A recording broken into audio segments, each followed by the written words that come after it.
नमस्कार मित्रांनो, मी Sagar Jagtap global Marathi news channel मध्ये आपल्या सर्वांचं स्वागत आहे. शेतकरी बांधवांनो, सध्या अनेक शेतकऱ्यांच्या मनामध्ये नमो शेतकरी महासन्मान निधी योजनेच्या 8व्या हप्त्याबद्दल एकच प्रश्न आहे की हा हप्ता कधी वितरित होणार. या महत्वपूर्ण योजनेच्या लाभार्थ्यांना पुढील हप्ता हा कधी मिळणार, या संदर्भामध्ये प्रशासकीय प्रक्रिया सुरू झाली आहे. या योजनेचा हप्ता वितरित करण्याच्या प्रक्रियेत काही महत्वाच्या टप्प्यांचा समावेश असतो, जे सध्याच्या हिवाळी अधिवेशनाच्या दरम्यान पूर्ण केले जात आहे. सध्या राज्य विधिमंडळाचे हिवाळी अधिवेशन 8 डिसेंबर ते 19 डिसेंबरच्या दरम्यान चालू आहे.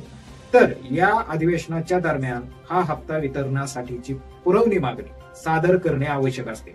ही पुरवणी मागणी सादर झाल्यानंतर पुढील महत्वाचा टप्पा म्हणजे राज्यपालांकडून या हप्त्याच्या वितरणासाठी मंजुरी मिळवणे ही असते.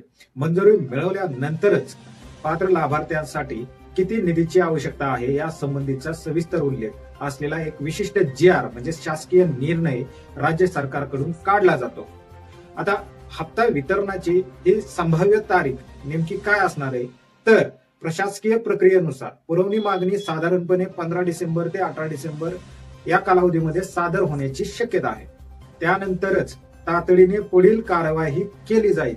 हे सर्व प्रशासकीय टप्पे विचारात घेता नमो शेतकरी महासन्मान निधी योजनेचा 8वा हप्ता 31 डिसेंबर 2025 च्या दरम्यानच आपल्या खात्यामध्ये जमा होण्याची दाट शक्यता आहे.